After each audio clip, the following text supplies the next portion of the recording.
Hey guys, it's me, Kari. I'm going to try something really weird and wacky today. I am laying outside my backyard hammock, and I thought I would try reading you the next chapter of Homecoming from this weird as hell position. It might look ridiculous, and it may be super awkward with me looking off camera to read the book, but we're going to give it a try. So, if I can manage chapter 10, part 2, or part 2 of chapter 10 in Homecoming. The next day, the fifth day, it rained again. Their grandmother continued with her canning. Daisy thought that the children should be out of the house, although James protested that he wanted to read and he wouldn't get into any trouble, so she made them all go into the barn. It was dark and gloomy in there, but after a while their eyes grew accustomed and they could knock down the big spider webs and polish the tools with the tack rags and put the pieces of lumber into neat piles. The rain splattered on the tin roof of the barn like a drummer who was just learning how to play, uneven and offbeat. Daisy examined the places in the barn where the wood had been torn away or fallen awry. She and James worked on figuring out how to make patches. There was a tall extension ladder in the barn so they could reach all the damaged places. Late in the morning, they heard the sudden, sharp call of a car horn. At first, Daisy couldn't think of what it was, but when it sounded again, she realized there must be a car outside. You couldn't hear anything from the road this far back. Daisy and her family went to the door of the barn. Sorry, hard to turn pages with one hand. She couldn't see anything, so they went around the house to the front yard.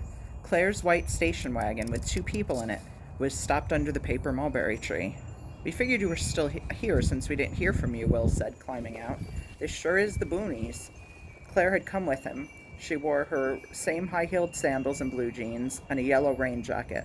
She had tied a clear plastic scarf around her hair. How is everything? She asked. Are you doing okay? Daisy nodded. Okay, she said to Will, but not terrific. Sorry, train.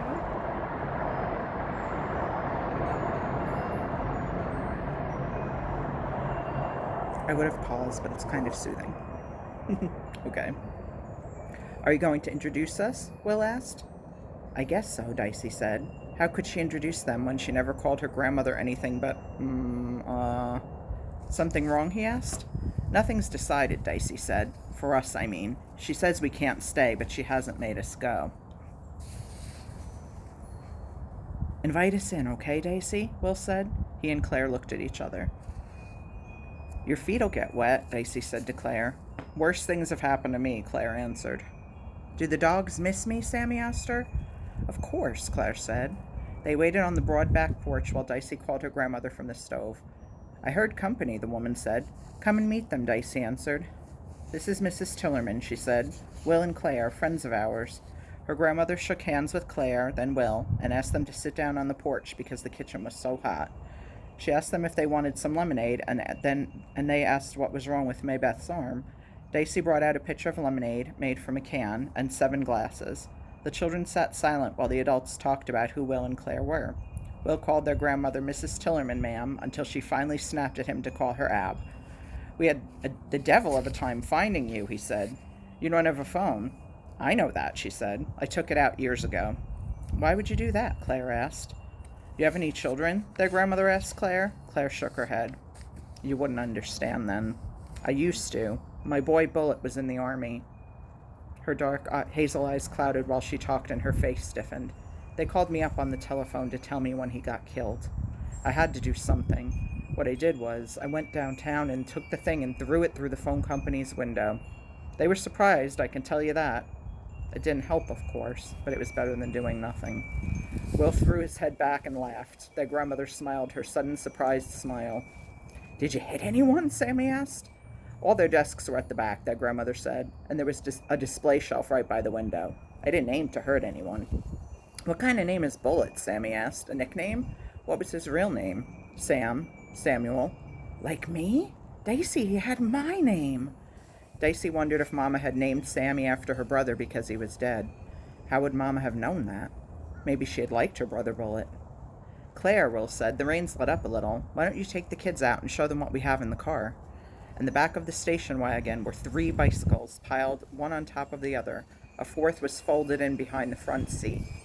Daisy and James had full-sized bikes with 3 gears. Sammy and Maybeth had smaller models, but theirs too had gears and thin wheels.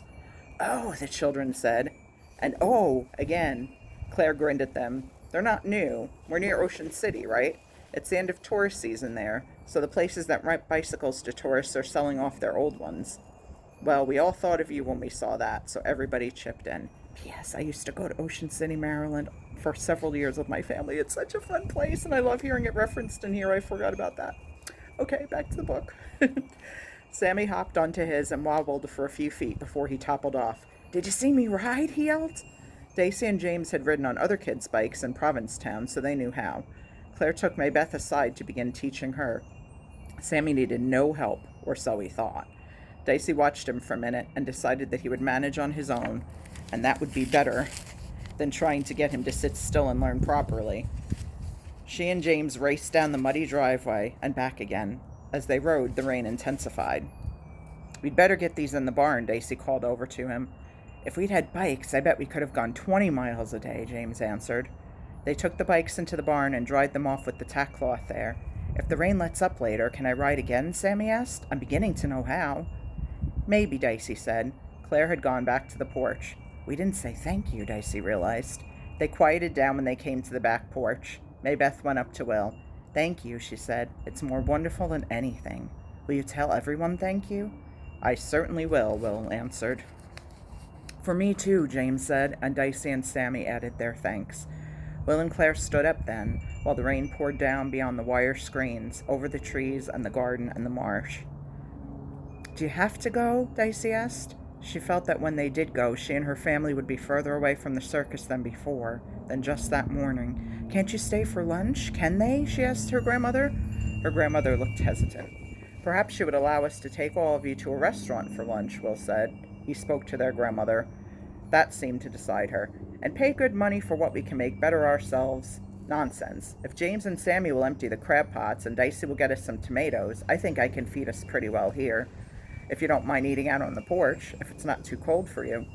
So they had lunch together on the back porch while the rain faded away outside.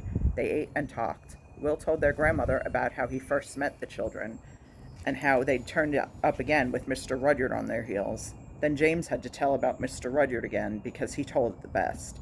Their grandmother picked crab meat and chewed and listened. She studied James's face as he spoke. She looked from one to the other of them, especially at Maybeth.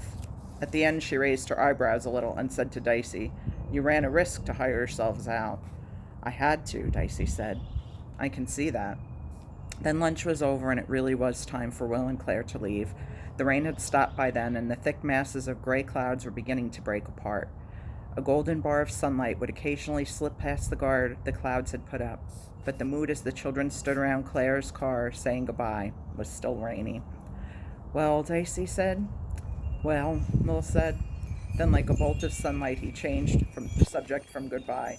It's turning into biking weather, wouldn't you say, Claire? Dicey grinned at him then. Don't lose touch with us, she said. He reached into his shirt pocket and pulled out a calling card, printed with the name of the circus and an address in New York City. My booking agent, Will said. He always knows where we are. Dicey reached up and kissed him on the cheek. His short beard scratched at her cheek as his arms hugged her, round and strong, for the briefest of times. You'll be okay, he assured her. I don't know what that old lady will do. I don't think even she knows. But you kids, remember you can always call on us. Dicey nodded and tried to smile. What was the matter with her today? Wasn't she used to saying goodbye? The white car drove off, splashing through puddles, its wheels throwing muddy water aside. Sammy asked if he could ride his bike, and Dicey gave him permission. Maybeth went into the house to help her grandmother clear up. James and Dicey worked out plans for mending the biggest holes in the side of the barn. What do you think, Dicey? James finally asked. Are we going to stay? I think so, Dicey answered. I think we've shown her we can be useful, and not too much trouble. I think she likes Sammy, maybe because he's named after her son. Our uncle. Did you think of that? And I'm pretty sure we'll be okay here, all of us. What about schools? We can ride our bikes downtown and find out. Tomorrow, you want to? Tomorrow's Sunday. Then the next day. That's Labor Day. Then Tuesday, or next week. Why are you quarreling, James? Don't you want to stay? I guess I like it. And all those books. Do you think our grandfather was smart? Do you think he went to college or just read? What do you think he was like? I don't know anything about him except what she said. Would it be okay with you if we stayed? Sure, it's a good place, Stacy. But why did all her children leave her? She's not so bad. Do you think there's something we don't know? Do you think it's dangerous for us? Stacy asked him. Do you like her? James asked. Stacy considered this. I could. I mean, she's so odd and prickly. She fights us, or anyway, I feel like I'm fighting her and she's fighting back, as if we both know what's going on, but neither of us is saying anything. It's fun. You're crazy, James said. Maybe, but she's a good enemy, And that way Cousin Eunice wasn't. Stacy thought some more. So she might make a good friend, Stacy said finally. You are crazy, James said. He looked at her. But you may be right. You're smart too, Stacy. Do you ever think about that? Stacy hadn't. It didn't seem very important to her, not the way it had to James. Sammy had ridden out of sight beyond the long driveway. He wasn't back in an hour, and he wasn't back in 2 hours. The rain clouds blew away, leaving room for a bright red sunset, where fiery lights burned behind the clouds that gathered around the lowering sun. They had cold ham for supper, and Sammy still hadn't returned when they sat down. Dicey was worried. She didn't dare say anything, though. They sat down in a troubled silence. When she heard Sammy's feet on the steps of the porch, Dicey's appetite revived. He burst in the door to the kitchen, his cheeks red, his eyes sparkling.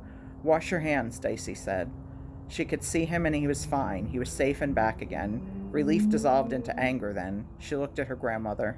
When you've done that, go to your room, their grandmother said. Sammy turned. But I'm hungry. That'll help you remember. Did you tell your sister where you were going? Sammy's jaw went out. He wasn't going to answer, not to tell a lie. Did he tell you, Dicey said? Dicey shook her head. Did he have your permission? Sort of, Dicey said. Sort of, their grandmother said in a sharp, sarcastic voice. Sort of? How do you sort of give permission to disappear for hours at a time? What do you say? Okay, Sammy, go sort of run wild and sort of let people worry? Are you stupid, girl? Dicey chewed her lip. Why did every adult send kids away from the table? Maybe because nobody sent them to bed hungry. Maybe because they'd forgotten what hungry was. And so did Sammy. It's not Dicey's fault, Sammy said. It's my fault. Don't yell at Dicey. I will yell at whom I please, his grandmother answered him. I have told you to go to your room. No, Dicey said quietly. Dicey, James whispered. It's not right, James, Dicey said. It's not right to send him to bed hungry. I can't let that happen, and I was wrong when I let Cousin Eunice do it. Sit down and eat, Sammy, Dicey said. Then she turned to try to explain to her grandmother. Her grandmother's eyes flashed. Her face was stiff and pale.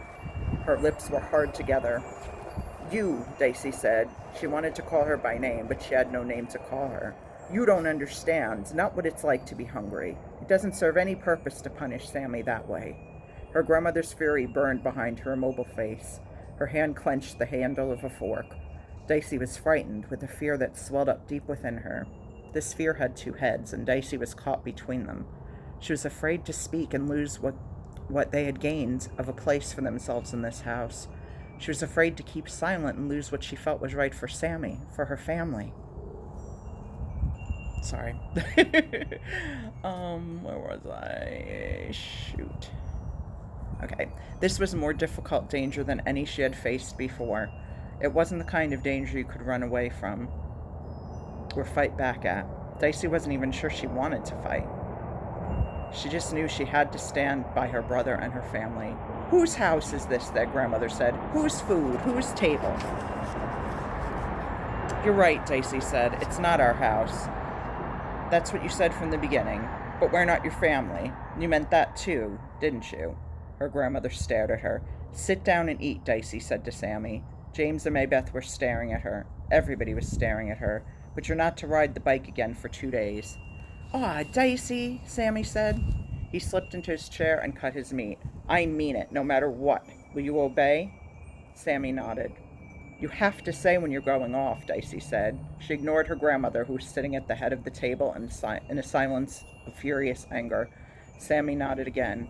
I know, I will. I'm sorry, Dicey, he said with a weak smile. Then he turned to his grandmother. I'm sorry to you, too.